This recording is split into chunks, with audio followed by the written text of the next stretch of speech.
भावसार यांचा आपण थोडक्यात परिचय जाणून घेऊया. श्री नंदकिशोर भावसार मूळ सिन्नर येथील असून सध्या ते नाशिक येथे वास्तव्यास असतात. विश्व देवस्थान समिती याचे ते संस्थापक असून ते मंदिर रक्षण आणि त्याविषयी जनजागृती करण्याचे कार्य करतात. राष्ट्र व धर्मरक्षणाच्या कार्यात ते सदैव अग्रेसर असतात. त्यांना राष्ट्रीय समाज रत्न पुरस्कार 2026 घोषित करण्यात आला आहे.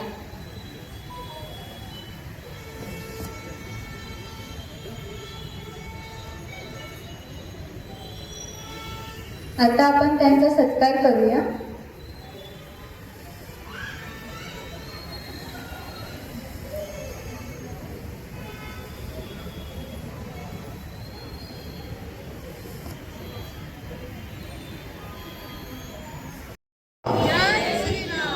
आवाज नाही आला. आज उपवास पण आहे. माझी तब्येत खराब आहे, त्यामुळे मी पण तुमच्यासारखाच आहे. जय श्रीराम, जय श्रीराम, जय श्रीराम. मी आपल्याला 1 लाख रुपये देऊ इच्छितो. जे फक्त एक छोटीशी आहे, एक छोटीशी विनंती जे, आणि तुम्हाला एक विनंती, आपण सगळ्यांनी ना हा व्हिडिओ काढा. 3 मिनिट मी फक्त सगळ्यात महत्वाची माहिती देईन, त्यानंतर माझं भाषण चालू किंवा जी काही माहिती द्यायची. कृपया आपण आपला मोबाईल काढून हा व्हिडिओ आपापल्या ग्रुपवर, आपल्या संस्थेमध्ये, आपल्या गल्लीत, आपल्या नातेवाईकांमध्ये पाठवा. जो पूर्ण जगामध्ये जी संकल्पना आहे ती सांगणार आहे या ठिकाणी. कृपया सगळ्यांनी व्हिडिओ काढला तर नक्कीच मला आनंद होईल. आणि तुम्हाला ज्यावेळेला माझं बोलणं संपेल त्यावेळेला लक्षात येईल की खरंच हा व्हिडिओ किती गरजेचा आहे. आपण एक देवस्थान समितीचं छोटंसं कार्य सुरू केलेलं आहे. कार्य छोटे पण ताकदीचे. प्रत्येक मंदिरात संध्याकाळी 7 वाजेची आरती. किती छोटं काम आहे. आणि जवळजवळ आपण नाशिक जिल्ह्यातील 1000 पेक्षा जास्त देवस्थान त्यामध्ये सहभागी केलेले. त्यांना विनंती केली आहे, पार पंचमुखी हनुमान मंदिर, श्रीकृष्ण मंदिर, त्यानंतर काळाराम मंदिर, कपालेश्वर महादेव मंदिर, गंगा गोदावरी आरती दोघे ठिकाण, अशा कितीतरी मंदिरांचं आणि संस्थांना विनंती करून सगळ्यांची 7 वाजेची एक वेळ केली. आपल्यामध्ये एकी दिसण्यासाठी ही अतिशय आवश्यक गरज होती, जी कोणाच्या लक्षात येत नव्हती. प्रत्येक जण धर्म पाळतो. मी अजिबात तुम्हाला धर्म शिकवणार नाही, कारण 99% सगळ्यांना धर्म पाळायची माहिती आहे. पण धर्म, आता हे झालं 7 वाजेची आरती. प्रत्येक मंदिरात आपल्याला विनंती, आपण आपल्या जवळच्या देवस्थानमध्ये जा, त्या ठिकाणी आरतीला उपस्थित राहा. बऱ्याच मंदिरात आपल्या लोकांनी जाण्याचं बंद केल्यामुळे काही 1000 मंदिरं त्या ठिकाणी आता मजार बनलेले आहेत किंवा दुसऱ्या लोकांनी त्या ताब्यात घेतलेले आपले देवस्थान. तर त्यामुळे आपल्या जवळच्या मंदिरात नक्कीच जा. 2, आपल्या घरात संध्याकाळी 7 वाजेला रामरक्षा, हनुमान चालिसा, हरिपाठ, नाही काही येत त्यांनी ओंकार मंत्र आणि दिवाबत्ती. मंदिरात आरती चालू आहे त्याच वेळेस आपल्या घरी दिवा लागलेला आहे. रामरक्षा मंदिरात ते लहान मुलांना तुम्ही घेऊन बसताय. त्या मुलाचं वय समजा 5 असेल, 3 असेल, 4 असेल, 15व्या वर्षी त्याला धर्म शिकवण्याची गरज पडेल का? पडेल का? नाही पडणार, कारण त्याला लहानपणापासून हे सगळं मिळणार. आणि देवस्थानच्या कार्यामध्ये 1 रुपया खर्च नाही. खास वैशिष्ट्य आहे, संध्याकाळी 7 वाजेची आरती मंदिरांना सांगितली, त्यांनी केली. आपल्याला सांगितलं आपण देवाबत्ती 99% म्हणजे सांगण्याची गरज नाही, 99% का संध्याकाळी 7 वाजेला देवाबत्ती. आता त्याबरोबर मुलांना घेऊन बसा, रामरक्षा, हनुमान जे असेल आपलं जसं सनातनचा पण काय असेल ते करा, पण 7 वाजेला. आता काही लोक म्हणतात मला, नंदू भाऊ आम्ही तर गाडीत असतो, मग काय करायचं?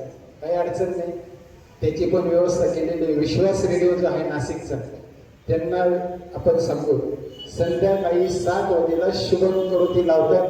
खरंच तुम्ही एकदा नक्की ऐका, आपलं मन किती प्रसन्न होतं. दिवसभरचं कार्य केल्यानंतर किंवा काम आपण केलेलं असतं त्याचं ट्रेस संध्याकाळी जर तुम्ही कमी केला, देवपूजा करा, त्यानंतर जे जमेल ते, तर त्यानंतर तुमचं 9-10 पर्यंत शारीरिक मानसिक क्षमता परत तेवढी चार्ज होते. हे त्याचं खास वैशिष्ट्य आहे.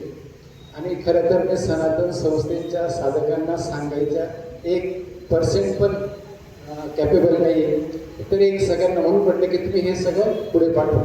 तिसरं कार्य, आपला वार शनिवार.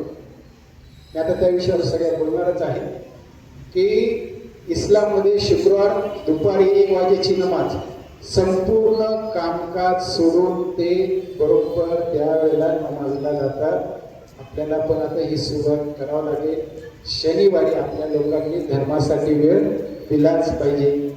थोड्या वेळ नव्हते, तुम्हाला रोज मंदिरात नाही जमते, घरात नाही जमते बाय, पण शनिवारी मात्र आपल्या धर्मासाठी वेळ द्या.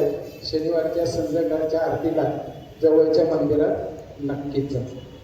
आता हे सगळं यासाठी 1 रुपया तरी खर्च आहे का? काहीच नाही. आणि मी म्हणतो तुम्ही काम करताय त्याच्यात जरी केलं काही अडचण नाही. धर्म पाळणं हे सगळ्यात महत्वाचे.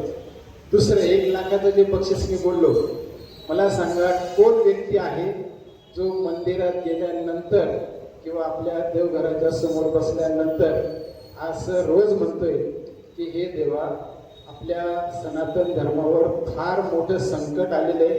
22 देशाचे तुकडे आपल्या धर्माचे झालेले आहेत. 22 देश आपल्यापासून वेगळे झालेले आहेत. आता तिथे हिंदू औषधाला पण राहिलेले नाहीत. या सगळ्या संकटांना सामोरं जाण्यासाठी मला चांगलं शरीर, चांगलं मन आणि चांगला पैसा द्या, असं जर कोणी रोज म्हणणार असेल किंवा एखाद्या वेळेला जरी म्हणलं असेल तुम्ही त्याला 1 लाख रुपये द्यायला तयार आहे का कोणी? नाही. आपण काय करतो?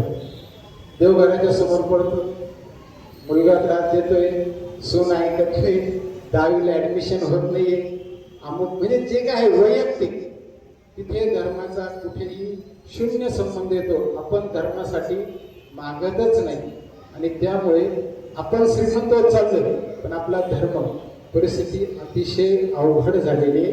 आणि त्यासाठी आता तुम्ही ज्या वेळेला स्वतःसाठी मागाल त्याच्या पहिले धर्मासाठी मागा. कारण धर्म टिकला तर आपण टिकणार आहे. नाही तर पाकिस्तानचं उदाहरण 20% हिंदू होते, आता तिथे विषय संपलेला आहे. पाकिस्तान, अफगाणिस्तान, काही देश आहे, बाली आहे, मलेशिया, त्यानंतर सिंगापूर वगैरे असे सगळे हे भारतीय आजूबाजूचे देश होते, जे 22 देश होते. इराणपर्यंत आपला धर्म होता. पण एकी नसल्यामुळे ह्या सगळ्या ठिकाणी आपल्याला हळूहळू माघार घ्यावं लागली. याचं एक आता परत मी सगळ्यात मोठं उदाहरण सांगतो. काश्मीर फाईल पिक्चर कोणी पाहिला होता? पाहिला. तर त्यामध्ये 19 जानेवारी 1990, परत तारीख वेळ सगळं सांगतो आणि कायमचं करून घ्या. 19 जानेवारी 1990 वार शुक्रवार, श्रीनगर आणि काश्मीर या ठिकाणी शुक्रवारच्या नमाज नंतर सांगितलं गेलं की हिंदूंनो काश्मीर खाली करा, पंडितांनो काश्मीर खाली करा आणि जाताना तुमचे बायका मुलं इथे ठेवा, संपत्ती इथे ठेवा, नाही तर इस्लाम स्वीकारा. नाही हे जर केलं तर मग मात्र तुमचा मृत्यू अटळ आहे.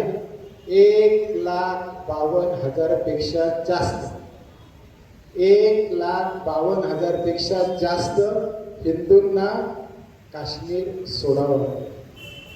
जर मी पिक्चर पाहिला नाही, कारण माझी ताकद पण नाही तर पिक्चर पाहण्याचे एवढे अत्याचार झालेले पाहण्याची ताकद खरंच माझ्यात नाही. तर हे तिथून बाहेर पडले, बऱ्याच जणांची घरं जाळली, बायका मुलांवर फार मोठ्या प्रमाणात अत्याचार झाले, अशा काही घटना घडल्या. आता हे जर आम्ही एका मंदिरात आलो असतो, 1,52,000 हिंदू एखाद्या मंदिरात आले असते, एखाद्या देवस्थानमध्ये आले असते, तर त्यांचं काय करता आलं असतं? आपली नेमकी एकी आहे पण त्याचा वापर नाही, आणि ती केव्हा एकत्र यायचं याचं ज्ञान नाही आहे. याच्यापुढे आम्ही देवस्थान समितीमार्फत जे काम करतोय त्यामध्ये या सगळ्या गोष्टी, देवस्थान म्हणजे शक्तिस्थान, ज्याप्रमाणे इस्लाम त्यांच्या मस्जिदचा वापर त्यांच्या धर्मवाढीसाठी करतायत. 56 देश, 1500-1600 वर्षापूर्वीचा आलेला एवढे हे 56 देश करतो. आणि आपल्याला एवढे हजर काम होत आहे की आपल्या असलेल्यांना वाचवण्याची वेळ आली आहे. त्याच्यात काही कायदे खराब आहेत, काही चुकीच्या गोष्टी झालेल्या आहेत. बरं, इस्लामने 1600 वर्षापासून अत्याचार चालू आहे. ते गेले, इंग्रज आले, इंग्रज गेले, सरकार आलं. आज आपल्या काही केसेस आहेत की कोर्टामध्ये वर्षानुवर्ष, मी जय श्रीराम म्हटलं, हे फक्त देवाचं नाव नाही माझ्या मनात. मी जय श्रीराम याच्यासाठी म्हणतो की 500 वर्षानंतर आम्ही राम मंदिर घेतले आहे त्याच, त्याचप्रमाणे प्रत्येक मंदिर आम्ही जोपर्यंत घेत नाही तोपर्यंत आम्ही जय श्रीराम म्हणणार. आणि सगळ्यांनी पण लक्षात ठेवा, त्याची मागची भूमिका लक्षात ठेवा. कोणत्याही गोष्टीचा पण जर आपण केला तर त्याच्यासाठी देव तुम्हाला नक्कीच आशीर्वाद देतो, सहकार्य करतो. आणि हे असे काही उदाहरण आहेत.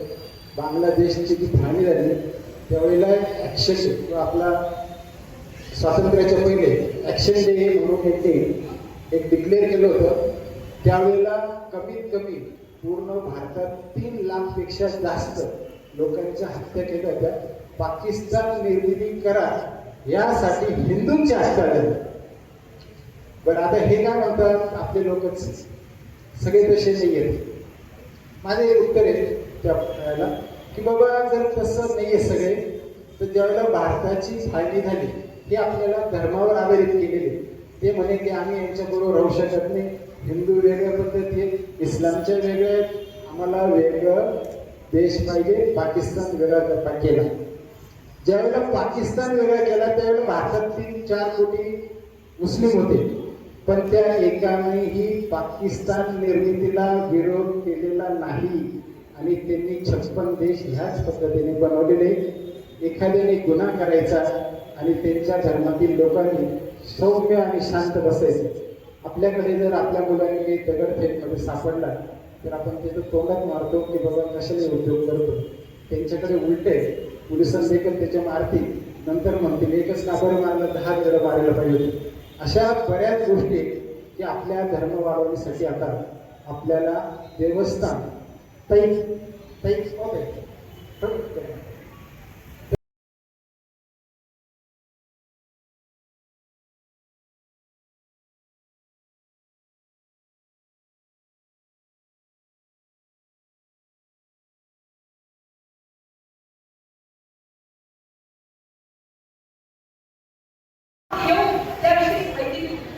आता नवरात्र उत्सव येतोय, गणेश उत्सव होतोय, तर येतोय यामध्ये बहुतांश हिंदू एकत्र येतात. यावेळी या व्याख्यानांचं आयोजन तुम्ही करू शकता. आपण कितीतरी महिला किती पार्टीला जातात, दिसीला जातो, त्या ठिकाणी नुसती किती पार्टी करता येईल नवरात्राचं आपण व्याख्यान तिथे आयोजित करू शकतो. त्याचबरोबर हिंदू मुलींना स्वतःचं रक्षण स्वतः कसं करायचं याचं प्रशिक्षण आपण द्यायला सुरुवात केलेली आहे. त्याच्यामध्ये हरभर योगा हा उपक्रम आपण सुरू केला आहे.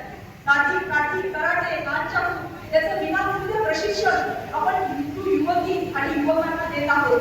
त्या स्वसंरक्षण प्रशिक्षण वर्गांचं आयोजन आपण आपल्या भागामध्ये आयोजित करू शकता. ते सर्वजण करायचं असेल, त्या कार्यात तुम्हाला सहभागी व्हायचं असेल तर या ठिकाणी हिंदू जनजागृती समितीचा जो पक्ष आहे त्या ठिकाणी आपण नावनोंदणी करा. आज त्या धर्मांतराच्या जोडीला ते ख्रिस्ती मिशनरी सुद्धा हिंदू धर्म वाढवण्यासाठी आपल्या हिंदूंचं धर्मांतरण करण्यासाठी कार्यरत आहे. आपल्या हिंदूंचं धर्मांतरण करतात. अहो, ज्या भागामध्ये आमचं सरकारमधून रस्ते बांधू नाही शकलं त्या भागामध्ये यांनी 2-2-3-3 मजली चर्च बांधलेले आहे. आणि यासाठी विदेशातून